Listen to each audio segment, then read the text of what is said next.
الكريم. أما بعد، أعوذ بالله من الشيطان الرجيم. بسم الله الرحمن الرحيم. إن الله وملائكته يصلون على النبي يا أيها الذين آمنوا صلوا عليه وسلموا تسليما. شكرا على من يقربون. اللهم صل على محمد وعلى آل محمد كما صليت على إبراهيم وعلى آل إبراهيم إنك حميد مجيد. اللهم بارك على محمد وعلى آل محمد كما باركت على إبراهيم وعلى آل إبراهيم إنك حميد مجيد. ربنا ظلمنا أنفسنا وإن لم تغفر لنا وترحمنا لنكونن من الخاسرين. আল্লাহ, আমরা আমাদের আত্মার উপরে জুলুম করেছি। আল্লাহ, তুমি যদি আমাদের ক্ষমা না করো তাহলে আমরা মুক্তিগ্রস্ত অন্তর্ভুক্ত হয়ে যাব। দয়া করে তুমি আমাদের সকলকে ক্ষমা করে দাও। আমিন। আল্লাহুম্মা আমিন। লা ইলাহা ইল্লা আনতা সুবহানাকা ইন্না কুন্না মিনাল যালিমিন। لا إله إلا أنت سبحانك إنا كنا من الظالمين. لا إله إلا أنت سبحانك إنا كنا من الظالمين. اللهم عافنا في بدننا وعافنا في سمعنا وعافنا في بصرنا. لا إله إلا أنت. সবাই আমিন আমিন বলবেন। আল্লাহ, তুমি আমাদের শরীরকে ভালো রাখো। আমাদের আল্লাহ, তুমি এই শ্রবণ শক্তিকে তুমি ভালো রাখো, দৃষ্টি শক্তিকে তুমি ভালো রাখো। তুমি ছাড়া কেউ ভালো রাখতে পারে না।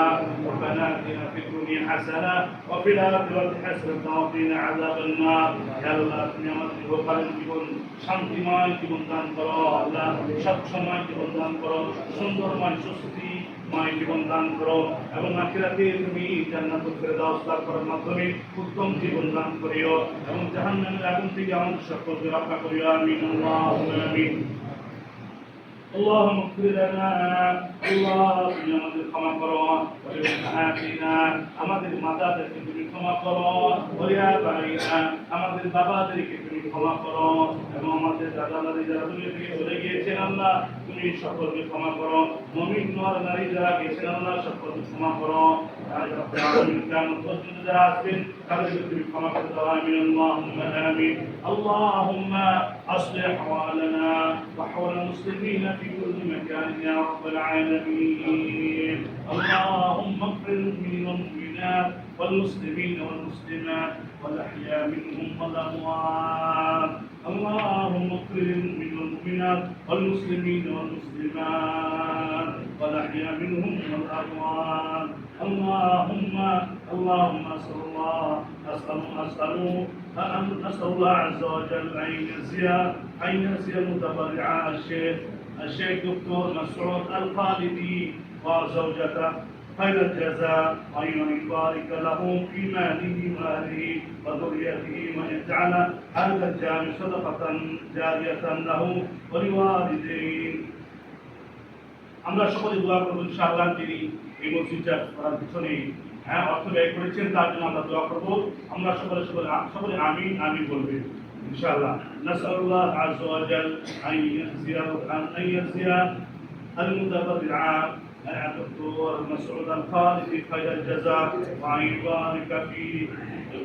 يبارك له في ماله وأهله وذريته. آمين. اللهم آمين. ويجعل هذا الجامع صدقة جارية له ولوالديه وأن يكتب له أجرا كل من صلى فيه وذكر الله فيه وتلا كتابه وتعلم وعلم الخير فيه وأن يبني له بيتا في الجنة يا رب العالمين. اللهم اغفر له ولوالديه وجميع المسلمين. اللهم اغفر للشيخ مسعود الخالدي وزوجته ووالديه ولجميع المسلمين يا رب العالمين. آمين. اللهم آمين. আল্লাহ, তুমি আমাদের সকলকে ক্ষমা করে দাও। আল্লাহ, যারা এই মসজিদের পিছনে শ্রম দিয়েছেন আল্লাহ, তাদের সকলকে তুমি ক্ষমা করে দিয়ে তাদের শ্রম, তাদের মেধা এবং তাদের পরামর্শ তুমি কবুল মঞ্জুর করে নাও এবং তাদের জন্য তুমি জান্নাতের মধ্যে ঘর তৈরি করতে পারেন। আমিন। আল্লাহুম্মা আমিন। আল্লাহ, যারা এই মসজিদের জন্য আল্লাহ খেদমত করেছেন, শ্রম দিয়েছেন এবং অর্থ ব্যয় করেছেন, সকলের তুমি শ্রমকে, অর্থকে, পরামর্শকে তুমি কবুল মঞ্জুর করে দাও। আমিন। আল্লাহুম্মা আমিন। আল্লাহ, তাদের জন্য জান্নাতের মধ্যে তুমি ঘর তৈরি করে দাও আল্লাহ তুমি তাদের জন্য জান্নাতের মধ্যে ঘর তৈরি করে দাও আল্লাহুম্মা ইবনি লিদক্তর মাসউদ আল-খালিদি ওয়া যাওজাতাহু قصرا بيتا وقصرا يا رب العالمين يا رب اغفر له ولوالديه ولزوجه ورب لهم بيتا في الجنه يا رب العالمين اللهم تقبل دعاءنا اللهم تقبل دعاءنا اللهم تقبل دعاءنا لدكتور مسعود خالد وزوجته ووالديه يا رب العالمين ربنا تقبل منا انك انت السميع العليم وتب علينا انك انت التواب الرحيم سبحان ربك رب العزه عما يصفون وسلام على المرسلين والحمد لله رب العالمين